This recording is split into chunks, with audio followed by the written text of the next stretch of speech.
तो कुत्तों की भी क्वालिटी होती है। हाँ, ऐसा नहीं है कि कुत्तों की क्वालिटी नहीं है।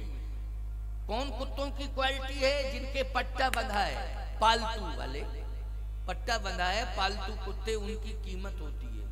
लेकिन जिनके पट्टा नहीं बंधा वो फालतू, उनकी कोई कीमत नहीं। फालतू कुत्तों की क्या कीमत है बोलो? फालतू कुत्ते को कोई कीमत लगाएगा? कोई बताओ, फालतू कुत्ते कोई कीमत नहीं लगाएगा। अच्छा, पालतू कुत्ते की कीमत होती है 50-50 हजार का भी खरीदा जाता है कुत्ता, है ना? 50-50 हजार का कुत्ता लोग खरीदते हैं और छोटी उम्र में खरीदते हैं, फिर उसको बड़ा करते हैं, पाल पोस के उसको बहुत सुंदर सुंदर साबुन लगाते हैं, सुंदर सुंदर तेल लगाते हैं, फिर उनको बड़े कीमती बिस्कुट खिलाते हैं। और फिर हम आपको क्या बताएं, क्या क्या नहीं करते हैं। बच्चों से जितना प्रेम नहीं करते हैं, कुत्तों से जितना प्रेम करते हैं। मैंने तो देखा है बच्चों से इतना प्रेम नहीं करते हैं जितना कुत्तों से। मैंने एक जगह कहा, एक कुत्ते को लिए और हौवा रहुआ बउआ गौआ ऐसे ऐसे करे, हिलावे डुलावे, हाँ इस तरह से। मैंने कहा कि अरे रे क्या कर रहा है तू? अरे महाराज 35-40 हजार का आया है। अच्छा, तो क्या मतलब हुआ? बोले महाराज इतनी कीमत दे के लाया हूँ, तो प्यार नहीं करूंगा तो क्या करूंगा? मैंने कहा अच्छा एक बात बताओ, संतान तुम्हारे घर में आई, उसकी कोई कीमत है? उसकी क्या कीमत है पहले ये बताओ।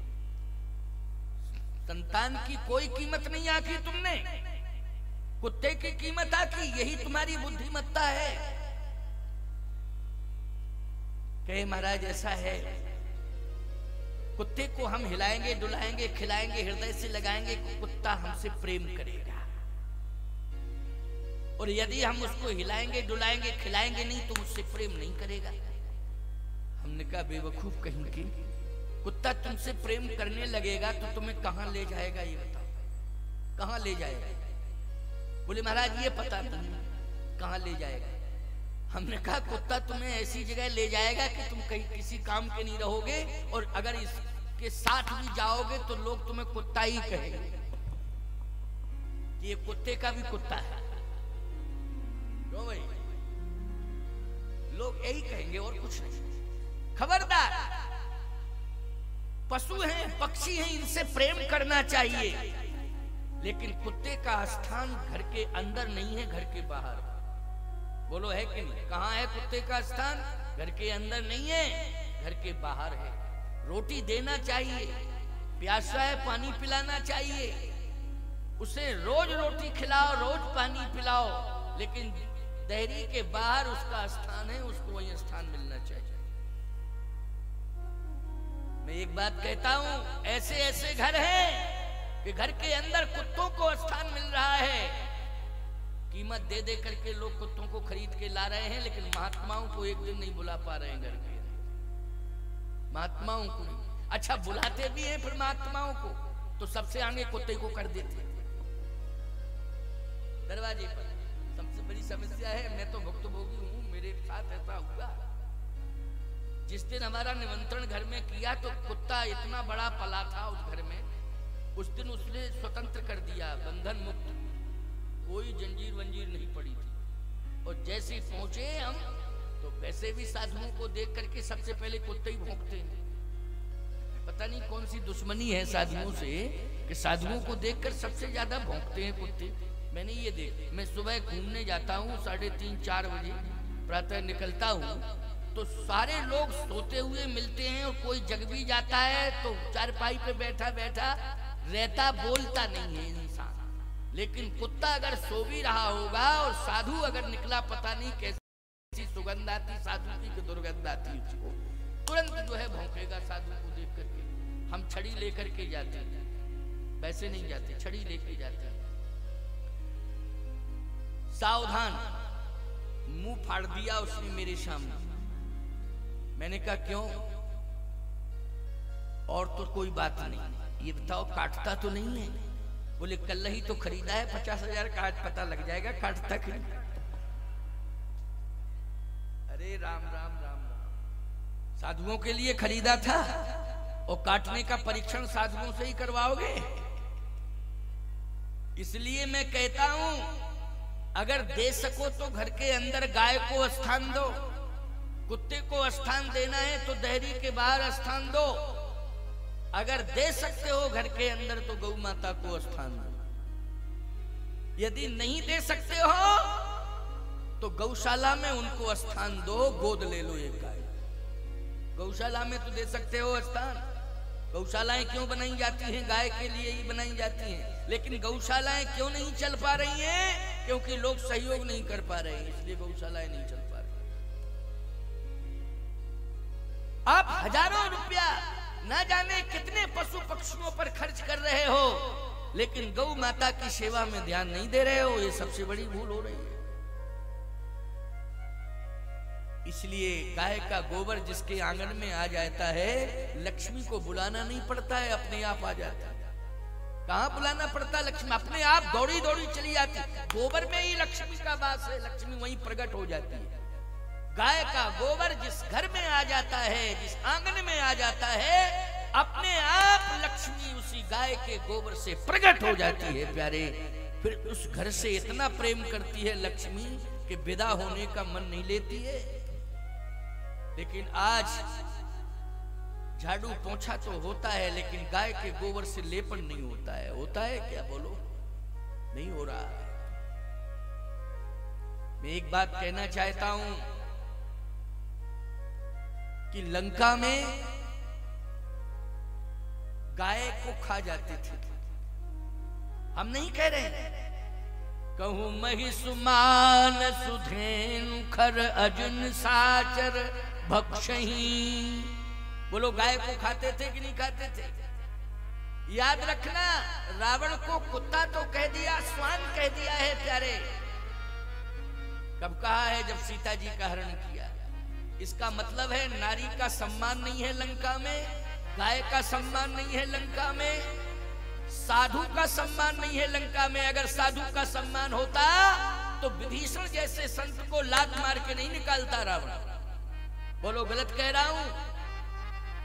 जब से सीता जी आई तब से असगुन हुआ, स्वान कहा और विभीषण के लात मारी, तो गोस्वामी तुलसीदास जी महाराज ने लिखा कि रावण जबहि विभीषण त्यागा, ओ भयउ विभव बिन तबहि अभागा। बोले, जैसे ही संत विभीषण को लात मार के रावण ने भगाया तो भयउ विभव बिन तबहि अभागा। बोले, अभागा हो गया, वैभवहीन हो गया, अभागा हो गया। इसका मतलब है संत का अपमान, नारी का अपमान और गौ माता का अपमान जहां होगा वहां वैभवहीन हो जाएगा समाज, वहां समाज का विनाश हो जाएगा। इसलिए तीन बातों पर विशेष ध्यान देना है। गौ का सम्मान करना है, संत का सम्मान करना है, और किसका सम्मान बताया? भूल गए? नारी का सम्मान करना है। अब हम तुम लोगों से कहलवाना चाहते थे, लेकिन हम ही को कहना पड़ा। हम तो जब हम ही बता रहे हैं तो हमको पता नहीं है। नारी का सम्मान, गौ का सम्मान और संत का सम्मान, ये तीन सम्मान होने चाहिए। गाय को ग्रास मिलना चाहिए, संत को भोजन मिलना चाहिए, गौ को ग्रास मिलना चाहिए कि नहीं? और नारी का पोषण होना चाहिए। अगर इस प्रकार की परंपरा समाज में रहेगी, उस समाज को कोई नष्ट नहीं कर सकता है, चाहे जितनी कोशिश कोई कर ले। नमक ग्रह प्रतिकूल भी हो जाए तो मैं दावे के साथ कह रहा हूं, ये नमक ग्रह आपको प्रभावहीन नहीं कर पाएंगे, भले ही प्रतिकूल क्यों ना हो जाए। लेकिन तीन बातों पर सदा विचार करना, ये मेरा उपदेश है आपके लिए, पूरे समाज के लिए। क्या है? उपदेश है, निर्देश है, संदेश है, आदेश है। इसलिए इसका पालन करना। सावधान। जब से प्रभु राम से दूर हुई हैं सीता जी, श्रृंगार नहीं किया हुआ। सुहागवती नारी का जिस नगर में श्रृंगार ना हो पावे, बोलो ये अशुभ है नगर के लिए कि नहीं है? ये अशुभ है, क्योंकि समाज ने मजबूर कर दिया है, परिस्थिति पैदा कर दी है। इसलिए सुहागवती नारी अपना श्रृंगार नहीं कर पा रही है। बोलो, नगर के लोगों ने मजबूर कर दिया है उसे, इसलिए श्राप है ये नगर के। सुहागवती नारी नगर के लिए वरदान हुआ करती है। सुहागवती नारी की मांग का सिंदूर अगर कोई देख ले प्यारे, तो किसी भी कार्य के लिए जा रहा हो, सुहागवती नारी का सिंदूर अगर दिखाई दे गया तो याद रखना उसका कार्य सफल हो जाएगा, क्योंकि वो सिंदूर समाज के लिए वरदान है। क्या है? वरदान है, मंगल है, मंगल है। इसलिए बिना सिंदूर के कभी सुहागवती नारी को रहना नहीं चाहिए, याद रखना। यही सबसे बड़ा श्रृंगार है, इसी को श्रृंगार कहते हैं। मांग में सिंदूर है, यही श्रृंगार है। आज बहुत से श्रृंगार तो हो रहे हैं, लेकिन सिंदूर छिपा है, दिखाई ही नहीं दे रहा है। और इतना हल्का सिंदूर लगाती है कि वो पता नहीं चलता है।